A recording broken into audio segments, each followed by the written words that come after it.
মানুষ যখন মারা যায় তখন তার সমস্ত আমল বন্ধ হয়ে যায়, কিন্তু জানেন কি, এমন তিনটি বিশেষ আমল আছে যা মৃত্যুর পরেও চলতে থাকে এবং আপনার সওয়াবের ভান্ডার পূর্ণ হতে থাকে।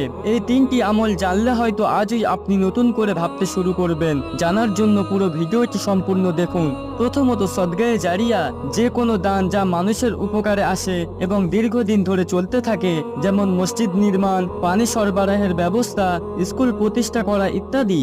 দ্বিতীয়ত, জ্ঞান, এমন কোনো জ্ঞান যা মানুষের কল্যাণের কাজে লাগে এবং তারা সে জ্ঞান থেকে উপকৃত হতে থাকে, যেমন ধর্মীয় শিক্ষা প্রদান, কোনো বই রচনা করা যা মানুষকে আল্লাহর পথে পরিচালিত করে। তৃতীয়ত, সৎ সন্তান, কোনো ব্যক্তির সৎ ও নেক সন্তান যারা তার জন্য দোয়া করে। সন্তান যদি আল্লাহর পথে চলে এবং তার পিতামাতার জন্য দোয়া করতে থাকে, তবে সেই আমল মৃত্যুর পরেও প্রবাহিত হয়। এগুলো এমন আমল যা মানুষের মৃত্যুর পরেও তাদের জন্য সওয়াবের উৎস হয়ে থাকে।